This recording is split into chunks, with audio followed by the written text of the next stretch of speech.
За манай өнөөдөр уран зурлалс энэ хөлцүүлэгт гарч байгаа нийт хүмүүсийн амар амгалан айлтгая. Мөн манай хинтэйг төлсөн ирсэн нэг судлаач эрдэмтэн доктор та бүхэнд талархлаа илэрхийлж байна. За Монгол Улсын өссөн өслийн удирдлага зохицуулалтын тухай хууль, хөгжлийн бодлого төлөвлөлийн тухай хууль, засгийн газрын бас мөрийн хөтөлбөрүүдийг үндэслээд үндэсний хөгжлийн газрын дарга болон аймаг засаг даргын хооронд байгуулсан гэрээнд тус тусаасны дагуу Монгол Улсын хүн амын нутагшил суурьшлийн хөгжлийн ерөнхий төсөлд эдийн засгийг бүслэг хөгжүүлэх төвлөрлийг сааруулах бодлого боловсруулахад Чингис хотын 2038 он хүртэлх хөгжлийн ерөнхий төлөвлөгөөнд аймгийн асуудлыг тусгах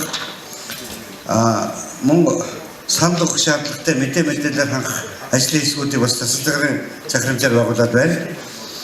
За мөн 2018 онд Монгол Улсын хөгжлийн бодлого төлөвлөлийн тухай хууль за 16 онд их хурлын 43 дугаар тогтоолоор батлагдсан тогтвортой хөгжлийн үзэл баримтлал 2030 мөн засгийн газрын 17 оны 42 дугаар тогтоолоор батлагдсан 3 тулгуурт хөгжлийн бодлогын бичиг баримтуудыг удирдлага болгон орон нутгийнхаа дунд хугацааны бодлогыг боловсруулан ажиллаж байгаа.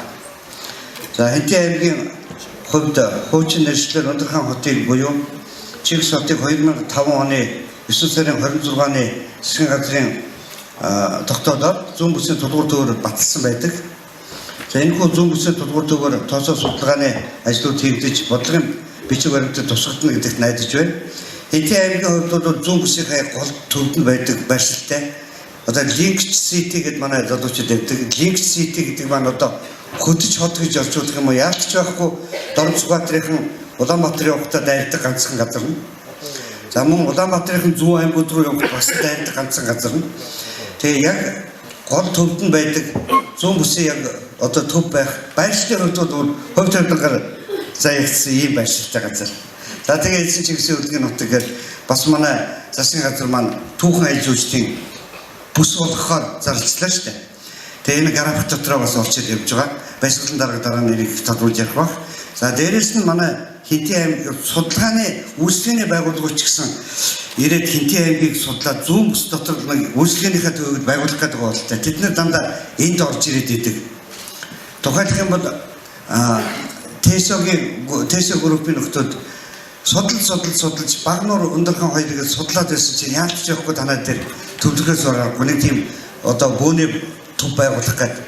Эрэлт нь бол яалч явахгүй энд ирчээд байгаа. Тэгээ Багнуур руу ингээд дахиад очиход цаашаа тэртээ тэргүүд Орцгодрын Багнуур орчод 120 км-ийн наанаас Улаанбаатар руу уцахгүй шүү дээ. Тэгэхээр Багнуур бол ачаал өгдөггүй яг төв нь энэ Хэнтэй аймгийн төв юм байна. Намангийнхан бас судалгаа хийж энэ дээр бууж байгаа.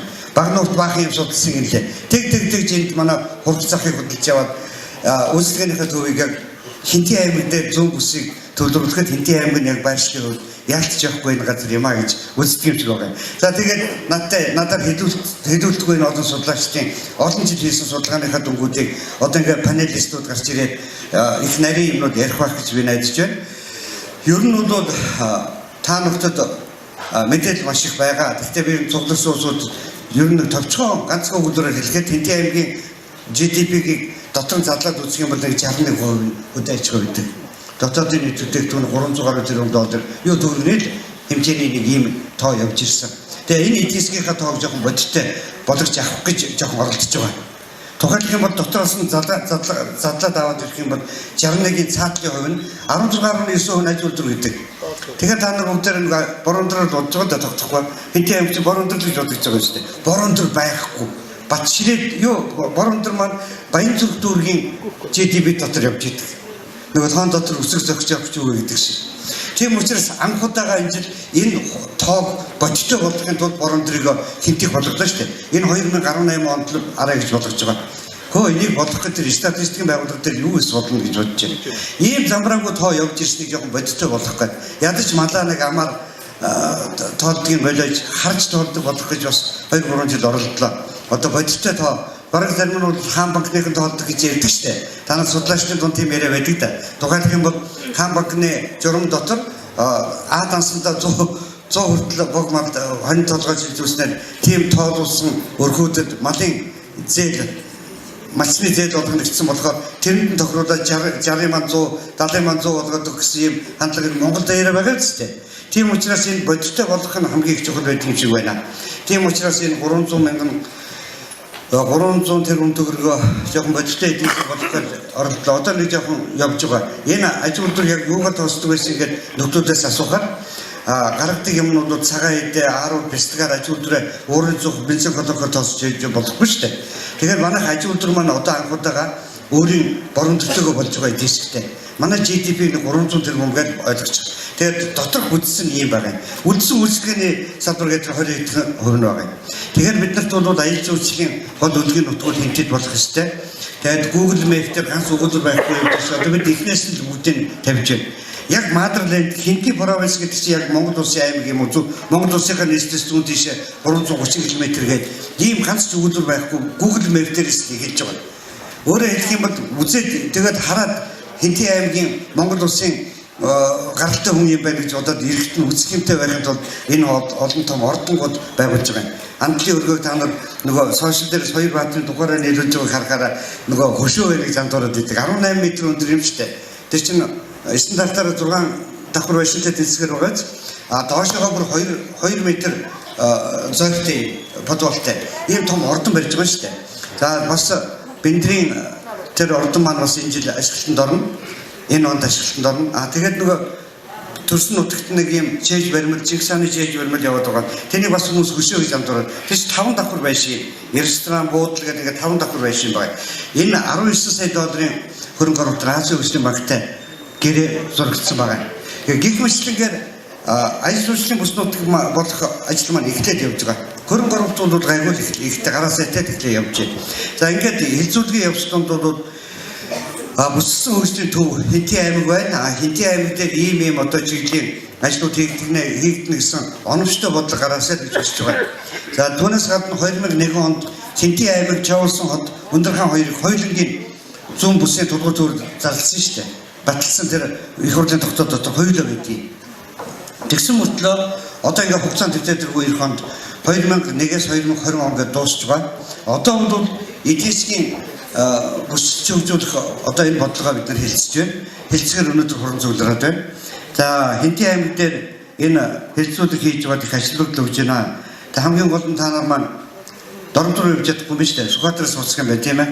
За ямар ч тач байсан бид нар энд бас нийлэн үр дүнтэй ийм зүйл үлдэх байх гэж найдаж байна. Энэ хэлцүүлгийн явцад манай иргэдийн төлөвлөлт бас орж ирсэн байгаа. Та нар маань үгийн сайн сонсоорой. За бидний зөвхөн монголчууд төслийнхэн бас Хинти аймагт ажиллаж байгаа. Эдгээр бол маш их сайхан яг энгийн ардуудын дотор эгэл одоо сайжуудтай уулзаж олон сайхан саналууд бас зөвлөж яваа. Бас энэ дотор та нарын зургийг аваад байж байна. Энэ олон сайхан хэлцүүлгүүд нийлээд оновчтой бодлого гарах болоо гэж найдаж байна. Тэгээ ер нь бол манай аймагт Хинти аймгийн өөрийн хөгжүүлэх бодлого дотор ногоон хөгжлөд суурилсан бодлогоо баталж гаргасан. Ногоон хөгжлийнхаа бодлогын баримт бичиг гаргасан анхны аймаг гэж бичээд байлээ. Тэгээд араас нь зөндөө аймагуд гарах байх. Зүгээр яг нариндаа бол энэ дотор зорилтуудыг аймагуд эргэлзэж байгаа л да. Танай аймаг хөгжлийн бодлогоо ногоон хөгжлийн бодлогоо баталсан баяр хүргээгээд тусч байгаа аймагын дарга нар яг 40% нь тусгай хамгаалтанд авч чадах юм уу гэж эргэлздэг байсан. Сая Монгол улсын кадастрын мэдээлэл гараад Хинти аймгийн нийт газар нутгийн 40.4% нь тусгай хамгаалтанд хамрагдлаа гэсэн сайхан мэдээ гарсан. Тэгэхээр үнэш чиглэж байгаа.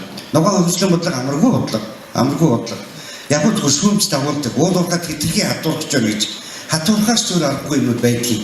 Одоо энэ Гутаан даваа гэдэг бол энэ онон голыг маань ирсэн бүр баллаж тавихад одоо энэ үгэнд болчиход байгаа ийм асуудлыг усан тусгай хамгаалтанд авсан тийм их хурд засгийн газар тавьчихад байгаа. Гэх мэтлэнгээр нэлээд томоохон ийм өөрчлөлтийн чанартай зүйлүүд хийгдэж байгаа. Тэгээд энэ бодлого бас зөв ойлгох ямар ч тач байсан бид хөгжлийнхөө бодлогыг тодорхойлоод байж байгаа. Та нөхдүүдийн хэлцүүлгийн дунд бас бодлого маань их нарийнжлагдана, оновчтой болох болтугай гэж дахин хэлье. Та бүхэн амжилт хүсье. Зөвлөгөөний хэлцүүлгийн ажиллагаанд амжилт хүсье. Таасаа ихтгэлж явж байна. За Улаанбаатар хотод өрчсөн хөгжлийн сургалт зөвлөгөөнд аймаг дарга бүтээн оролцсон байгаа. Тухайд бас тодорхой хэмжээний саналуудыг тавьсан. Өнөөдрийн энэхүү арга хэмжээнд бол Хинти аймгийн бүх агентлагийн дарга нар за сумдын 5 удирдлагын буюу сумын хурлын дарга нарийн бичгийн дарга, сумын засаг дарга, тамгын дарга, орлогч дарга нар гэсэн нэлээд өргөн бүрэлдэхүүнтэй орж байгаа. Мөн Эрдэнэ сумын иргэд бизнес эрхлэгч оролцож байгаа.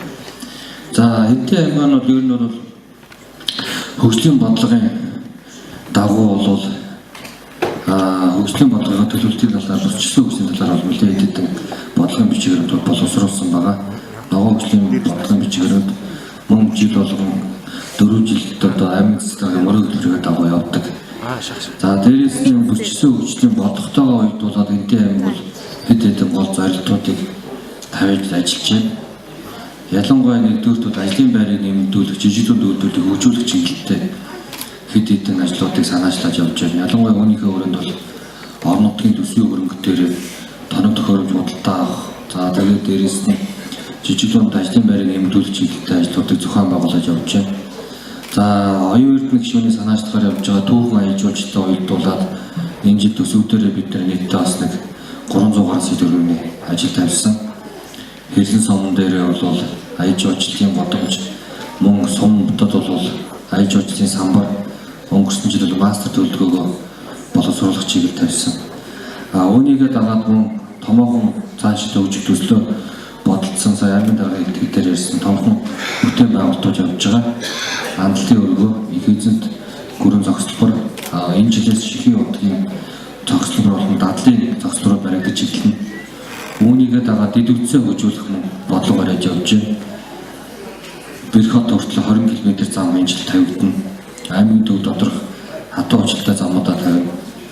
За цаашлаад борон дээр 70 жаргалтай чиглэлийг авт замаа сайжруулах гэдэг иймэрхүү ажлууд явж байна. За цаашлаад бол иргэдийнхээ амжиргааг дээшлүүлэх, ядуурлыг бууруулах төвшөнд хэрхэн ажиллах вэ гэдэг үүн дээр нэлээд анхаарч байгаа. Сая аймгийн дарга бол сая 11 цагаас энэ чиглэлээр хөдөлмөр нийгмийн хамгаалалтын дизайнтай уулзах юм гарлаа. Яам доотор бол байнга тогтмол албан бичгүүд бол явуулж байна. Ялангуяа жижиг дунд үйлдвэрлэлийг хөгжүүлэх чиглэлтэй сенсац одоотойгоо жижиг дунд үйлдвэрлэлийн зээлийг яг зорилт төлөвт нь очихгүй байгаа талаар нэлээд шүүмжлэлтэй хандж ирсэн аймагуудын нэг. Энэ жилийн үед бол 1 тэрбум төгрөгийн хөрөнгө оруулалт ирнэ. Үүнийг хэрхэн яаж зээлд зарцуулах вэ гэдэг нийтдээ бид нэр өнгөрсөн 7 хоногийн 5 дахь өдөр хүч хөдөлж байгаа ямар бол гол Хэнтэй аймгийг хөгжүүлэх 13 бизнесийн чиглэлээр санал гаргаад хилцүүлээд явуулсан байна. За дээрээс нь энэ жижиг дунд үйлдвэрлэлийг хэрхэн сайн үдвэлтэй олох вэ гэдэг журам дээр санал өгсөн. Банкуудыг уян хатан байх, дээрээс нь барьцааны шалгуур шаардлагыг өндөр тавихгүй байх. За цаашлаад зээлийн нөхцөл төр уян хатан байх гэх мэт энэ чиглэлээр анхаарал явж байгаа. За тээвэр логистик бүсийн хөгжилтэйгээ уялдуулаад дорнод Хэнтэй аймаг, Сүхбаатар аймагуд маань Улаанбаатар хотод мөн бүсийн том чиглэлээр улс зохион байгуулахаар төлөвлөд ажиллаж байна. Ялангуяа бодлогын чиглэлтэй, онлайн чиглэлтэй ажлуудаа яриад явна. За дээрээс нь бол энэ томоохон бүтээн байгуулалтыг дагаад ажлын байр хэрхэн нэмэгдэх вэ, үйлдвэрлэлийг хэрхэн нэмэгдүүлэх вэ гэдэгт нэлээд анхаарч байна. Ялангуяа Хэрлэн сумын газар зохион байгуулалтын төлөвлөгөөн дээр энэ жил бас арь ширний үйлдвэр, за чихрийн манжингийн одоо үйлдвэрийг барих чиглэлээр нь газар олгоё гэсэн улсын зохион байгуулалт яриад явж байна. Тэгэхээр ингээд сая энэ Хэнтэй аймгийн урьдчилан шалгуур үзүүлэлт одоогийн нөхцөл байдал дээр сая хүн ам баг, за дээрээс нь үйлдвэрлэлч сайн хөгжөөгөө жижиг худалдаа үйлчлэх гэсэн зүйлүүд яригдсан. Энэ бас тодорхой хэмжээнд үнийн хувьтай. Тэгэхээр үйлдвэрлэлээ хөгжүүлээд ажлын байрыг нэмэгдүүлэх гэдэг анхаарч байгаа. За гол зорилго бол мэдээж аяж жуулчлал, түрүүн дээр хөрөнгө оруулалтын талаас нь хэлсэн. Одоо үйлчлэгээний талаас нь би хэлээд энэхүү яриаг өндөрлөе гэж бодож байна. Одоо ингээд аяж жуулчлалыг хөгжүүлэлээ, зочид буудлууд хөгжиж байна. Дээрээс нь түүнийг дагаад нийтийн хоолууд хөгжөөд эхэллээ. Одоо нэг үйлчлэгээний чиглэл дээр одоо үйлчлэгээний ажилтан бэлтгэх тал дээр бид бүхэн цаашдаа нэлээд анхаарах шаардлагатай болж байгаа. Гадаадын жуулчд болон бүгдээр хотод ордоосон жуулчид нийтэд үехээр ирнэгээд хамтын ажиллагааны гэрэн дээр явдаг. Үйлчлэгээний соёл тал дээр анхаарах, дээрээс нь нойл дүүшийн асуудал нэлээд анхаарч байгаа. Тэгэхээр бид нар дээр хоёр төсөл ирээд байгаа. Энэ гэр ороллыг нойлыг сайжруулах, энэ аяж жуулчлалыг хөгжүүлэх бүс нутагт байгаа сумдын тэр кемпүүд бол аяж жуулчлалыг хөгжүүлж байгаа үйл ажиллагаа явуулж байгаа аж ахуйн нэгжүүдийн нойл дүүжний асуудал, ариун цэврийн асуудлуудыг энэ жилд нь бас зохицоор нь бас шалгалтын байдлаас илүүтэйгээр зөвлөмж байдлаар тухайн компанитай холбож өгөх энэ чиглэлтэй нэлээд анхаарч ажиллаж байна. За анхаарланд бас баярлалаа. Интернет бүрхтийн зөвлөсөн бод гэж байна. Өнөөдөр энэ үслийн бодлогын хэлцүүлж маш чухал асуудлыг одоо манай аймагт ирж байгаа хэлцэж байгаа. Хойсоо болон одоо нэг оролцсон хүмүүсээс талах хэрэглэе. Энэ өнөөдөр одоо чухлын заал дууран хүмүүс байж энийг хэлцүүлдэг нь бол маш олон төрлийн судалгаа явуулж улс орон нэг зүг тарж нэг бодлоготойгоор яаж өгч гэсэн үнцэн гэж бодлогын бичгээр мэдээ одоо энэ хэлцэж байгаа одоо оролцсон орноос сайн ах хэрэгтэй гэдэг энэ дээр бас жоохон хангалттай удаа гэсэн бодлоо. За миний зүгээс нэг асуудал асууж бодож байна. Олон төрлийн судалгааг давхардуулаад хамгийн сүүлийн дээр зурган дээр за тэгээд энэ бус нутагт одоо энэ бус нутгийг таарсан одоо сумдууд байгаа одоо хөгжих боломжтой маа гэдэг тодорхойлж байна. Та бүхэн эдгээр сумдууд одоо хинтээ аймгийн хэмжээнд тийм үү эдгээр сумдууд нэгдээд хөгжих боломжтой гэсэн ийм одоо зурвалыг тийм үү байгаа юу? Бус нутгаараа сумдууд хөгжих боломжтой гэж харж байгаа гэж энэ сумууд одоо нэгдэх юм бол илүү хөгжих цааш хөгжих юм боломж байна уу? Түрүүн одоо ажлын зөвлөлт хэллээ засгийн яваад одоо хэвчээ тархаа төсвийг одоо төгсчих юм шуурж байна гэдэг. Илүү нэгдэж ингэж хөгжих юм болцоо яаж энэ дээр хангаж байгаа хинтээ аймгийн хэмжээнд яаж харж байгаа гэсэн хоёр янзын судалгаа байгаа. Нэг нь бол яг энэ сумдын засаг дарга нар өөрсдөө хөрөнгө оруулалтаа төлөвлөөд өөрчилж чадах 33 үзүүлэлтийг бид нэр сонгоод тэргээр сумыг одоо 330 сумыг хэмжиж байгаа. Энэ үзүүлэлт бол нэг юм үзүүлэлт байж байна. Тэрний дараа бүлэг суурингийн тогтолцоо буюу одоо хөгжлийн ирээдүйтэй сумыг тодорхойлох энэ үзүүлэлтийг одоо 100 орчим үзүүлэлтээр гаргаад давхарлаад гарч байгаа. Энэ зураг бол байгаа. Сая бол манай мөнх жаргал ахлах тодорхой зургуудыг гаргаж тавьсан. Энийг бол бид нэлээд детальны ер нь гаргаж тэр веб хуудасаараа дамжуулж та бүхэнд бол хүргэх боломжтой. Өөрөөр миний хэлэлтээр бас гарч ирсэн 17 салбар өөрөө дотроо дахиад дэд салбаруудаар хамгийн тохиромжтой байршлуудыг тус үрдэн бодож гаргасан байна. Махны үйлдвэр хаана өгч боломжтой, сүүний үйлдвэр хаана боломжтой. За дараагаар нь арьс шир, ноос, ноолуур, хүн дөнгөө үйлдвэр гэдэг ингээ явсаар байгаад бүх зургууд бол тус төртэй 330 сумын түвшинд хийгдсэн. Нэг анхаарах зүйл нь юу гэхээр энэ бол бодлогын судалгааны түвшин буюу одоо судлах хүрээг 60% хамарч байгаа гэж ойлгож байна. Одоо бидний энэ жил хийж байгаа дараагийн 2 дахь шатны судалгаа бол техник эдийн засгийн урьдчилсан судалгааны түвшин буюу 60-аас 80% магадлал руу дөхүүлж судалгааны түвшинг сайжруулж байгаа гэсэн. Энэ судалгаа бол 8-аас 10 сарын хугацаанд бол хийж гарна. Одоо та бүгд бол энэ 60%-ийн судалгааг шууд ашиглахад боломжтой. Тэгээд 40% нь бол бас судлагдаагүй үлдсэн гэж ингэж ойлгох хэрэгтэй. Техник эдийн засгийн үндэслэлийн хэмжээний судалгаа гэдэг бол яг одоо 90-100% бодиттой ийм судалгаа гэж. Энийг бол бид нар дахиж одоо орон нутгаар тус үрдээ өөрийнхөө хөгжлийн бодлого дээр детальчилж хийх хэрэгтэй байна. Тэр нь одоо нэг хөгжлийн бодлогын хуулиар бол өсчихсөн хөгжлийн бодлого гараад ирэхээр тэр нь тулгуурлаж орон нутгууд эдийн төлөвлөлтөд хийнэ гэсэн ийм хуулийн зохицуулалттай байдаг учраас ахаад энэ тээзүүгийн түвшнийхийг бол бид нар орон нутгуудад үлдээж байгаа. 90% түвшний бодлогын баримт бичгийн төслийг бол бид нар 21 аймгаар ажлын хэсэгт бол үлээлгэж хамтарч өгч байгаа. Тэгээд дээрэс нь дахиад нэг тодруулаад хэлэхэд бол зөвхөн энэ судалгаанаас гадна орон нутгийн иргэдийн санал, JICA-гийн багийн судалгаа, яамдын санал гэсэн дөрвөлсөн имийг харьцуулсан дүгнэлтийг ахиж бид нар та бүхэнд өгөх боломжтой гэсэн. Дунд зэргийн бүсчлэлтэй нутаг гэдэг одоо сая бас тодорхойлж байна. Мөн барилгын төлөвлөлт уур амьсгалтай холбоотой юм асуулт явуулсан.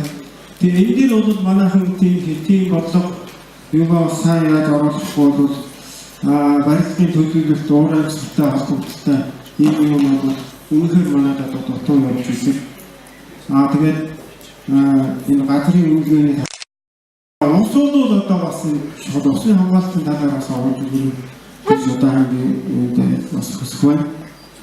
Тусгай хамгаалттай тэр газар нэг ашигтай болтмол тэр ашиглах тухай яриад гэж бодлоо сая. Тэгээд тэн дээр одоо тийм тусгай хамгаалттай газар ашигтай болтмолыг ашиглахын үндэслэл юу гэдгийг тэрийг одоо тодруулж ирнэ гэсэн ийм асуулт байна. За мөн одоо манай юу бол энэ газар сумын байгаа. Тэгээ ганцхан нутагт бол хоёр сум байж байгаа нэг болсон. Тэгээ гадар нутгийн байршлын хувьд онцлогтой сайхан нутаг байдаг. Тэгээ энэ дээр бол тэр малын хизээлийн үйлдвэрлэлийг байгуулах сүүсүн бүтээгдэхүүнгээд одоо урд нь манай социализмын үед бол одоо бид нар чинь маасла гаднаас авахгүйгээр өөрсдөө хангаад ингэж байсан. Одоо сүүн заавал гэж байсан. Тэрийг одоо энэ оруулж өгөх одоо сайн байна гэж ингэж бодож байна. За аяг жуулчлалын хувьд бол яг хөтөлбөр тэргүй аймагаас яригдаад байгаа. За ямааны тэр манай ганцхан бол улаан ямаа гэдэг баян гэрийн улаан ямаа, ганцхан улаан ямаа гэдэг энэ ноолын чиглэлийн ямаанууд бол нэг бүсчилсэн нэг оргион одоо байдаг. Энд бол одоо тэр ноос ноолын бүтээгдэхүүний үйлдвэрлэл манай юм байхад бол одоо бас зүгээр юм аа гэж ийм зүйлүүдийг өөрийнхөө ойлгосноор аваа. Нөхөн зөрөө идэхгүй баялаг бол газрын доодох хэвлэл юм байна. Тэгэлээр бид бол одоо өнөө болтол нөхөн зөрөө идэх баялагаараа амьдарч ирсэн. Цаашдаа хөгжил дээр одоо уул уурхаар угаарж, их мөнгө олж, тэгээ хөгжих ийм одоо чиглэл хандлага гараад байна л да. Энэ ч зөв баг. Тэгвэл бид нар нөхөн зөрөө идэх баялаг энэ үндэсний баялагаар тунхаглагдсан энэ мал аж ахуйгаа мөд орхихгүй баха. Тэгээ энэтэй холбогдуулаад одоо ямар хувийн зэн юмнууд гарч ирж байгаа үгдэрийн энэ дээд үтц энэ ч одоо нэг талдаа хот сурингуудыг хооронд нь холбож байгаа зам шугамуд мөн нөгөө талдаа бол мал аж ахуйн бэлчээрийг хамгаалах гол хэрэгсэл. Энд ч одоо засмал замгүй байхад ч ингээд талаар дүүрэн зам явж ирсэн биз дээ. Одоо бол ганцхан зам. Энэ бол бэлчээрийг хамгаалж байгаа. Нөхөн зэрэг баялагийг орон зайг хамгаалж байгаа гэж ингэж үзэж байгаа. За тэгээд мал аж ахуйн энэ бүтээгдэхүүнийг боловсруулж одоо үнцэнтэй бүтээгдэхүүн болгож хэрэглэхэд төвлөрсөн хотод одоо том үйлдвэр, жижиг дунд үйлдвэр байгуулад ингэхэд бас учир дутагдал гарна л да. Тэврийн зам. Тэгэхээр юм хэлээр танаа аймагт